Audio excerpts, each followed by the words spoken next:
about the hitting process, and then we went through the dry run swings where there wasn't a ball incorporated. And now what we'll do is we'll kind of add some drill work to what we do. And as we do this, I have come up with some flaws that happen quite a bit. This session being late being into the hitting zone. So we'll come up with some avenues at which I get our guys to be on time and to feel themselves on time, and what we're going to do as far as with our drill work to get into the hitting position on time so that we can react to the ball. When I mean on time, and I'll use Little Hawk here as my demonstrator, get kind of set up, face this way. Okay? What I want is I want him to be ready with that front foot. Okay? Go ahead and get it down early. Okay? I need him to be into that position, ideally, when the ball is halfway. Okay? Ideally. A lot of major leaguers are late to this position.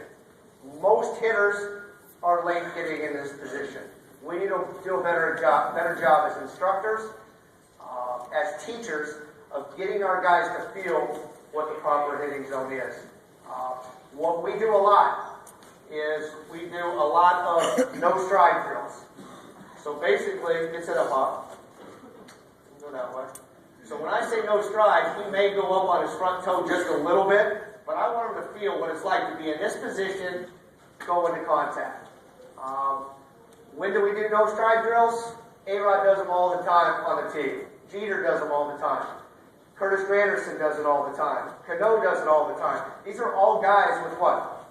Strides, and they do things with their front foot.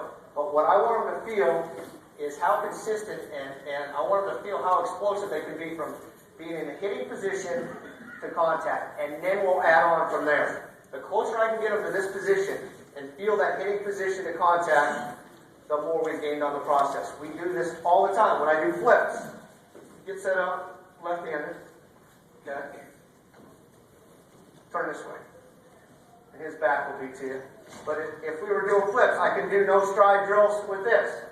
Where I can go here, he can go no stride, kind of pick it up, and go from there. And then we can add on from that point. Ideally, when I do flips, this is going to be really close. I do it about 7 strides. So I'd be 1, 2, 3, 4, 5, 6. I'd be almost to the back of this staging area. Okay? And when I flip, I show the ball. Alright, and I walk into it and I flip it on the line. You say, well, why do you flip instead of throw overhand? The reason why is I can do this. Again, we take 2,000 swings a day in our cages. If I threw, I'd be in Alabama seeing Dr. Andrews getting my shoulder fixed. I'm not capable of doing that. And plus, I can put this ball pretty much anywhere I want to from doing this over and over, repetition throughout the years. I have very good accuracy on where I can place balls. From the outside corner to the inside corner to balls right down the middle. Okay, so that's why, and this is the number 1 drill in baseball, is underhand flips. Okay? So again, let's go back to the issue. The issue is being late into the hitting zone. Okay? So in order to feel ourselves into the hitting position, let's back it up for a minute. Okay, let's get them to feel this hitting position and have them go from here to contact and take their stride out of it or their load, and let's see if we can't get them to feel that first. And then we'll add on as to what they do to get into the hitting position. Okay? So the first couple, let's work off these.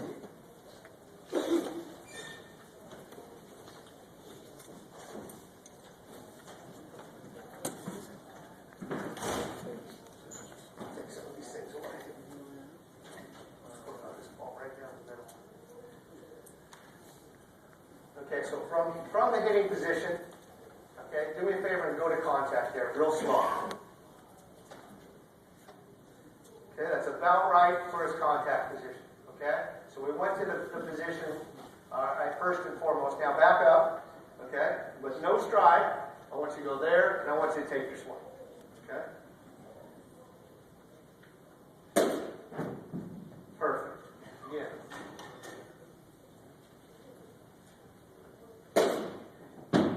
process again, just so you know, is all our guys pretty much do this. They'll start, most of the time, it's just off their front hip, scoot up a little bit. And now back off, just, no, this way. Most of them will go just off their front hip on a ball down the middle. Okay, and then they'll get set up, they'll get athletic. Go ahead and get athletic. Okay. And then they'll go real slow to the contact point. Go ahead and go to contact again without taking a swing. Most of our guys will do that before they even get going. Okay? Now, from that strong hitting position, go ahead and take your swing and finish with balance. And I can always check. We're here. Backside got through. A little over-rotated. There we go. Firm front side behind the baseball. Perfect. And again, the issue here is being on time. Okay, so he's just starting out feeling this. Now, let's add your stride. Okay? And when you do it, I want you to exaggerate being down. Okay, you understand what I mean by that? Exaggerate being down and then going. So there's a little pause. Okay. Do it again. Stop. I want him to feel that move right there. Okay, go ahead, swing. Now that's a really exaggerated pause, but I want him to feel the ability to stay in that hitting position a long time. For instance, if it's a curveball, okay, and he goes, he should be able to recognize from that position. He hasn't committed. He hasn't got out in front, okay, where he can now see the ball, okay, and then make his decision on where I want to make contact.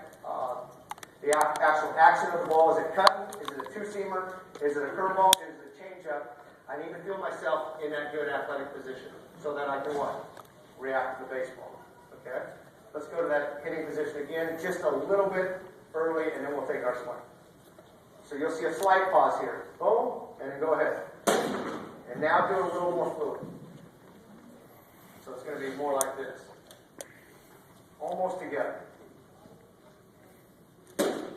Very good. Always balance every single time. Again.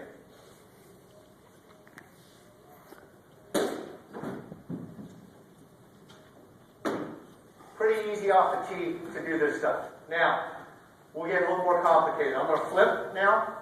Okay?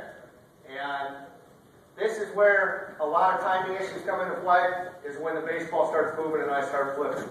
Where I'll definitely know if he's late, if he's on time, and we'll demonstrate being late too. And you'll kind of see what happens when he does that. Some people ask me, well, what kind of drills do you guys do day in and day out? All 13 of my guys use the tee every day. Every day. It's usually where we start. It's a great training tool, and I can put our contact points exactly where I think they need to be. And I can get our guys to be consistent 10 out of 10 on the tee. Usually from there, most of them go straight to flips. And then from flips, we have the net drill. How much live BP do we take? Not very much. In the cage, rarely. Most of it's done on the field, and that's usually 27, 30 swings a day off live pitching. I've had high school coaches tell me that they struggle to throw strikes. And what I've told them is to do underhand flips. If you're good at that, I'd rather you do that where you can get the ball in a good spot every time. I've had numerous coaches come back to me and tell me, I'm so glad you told me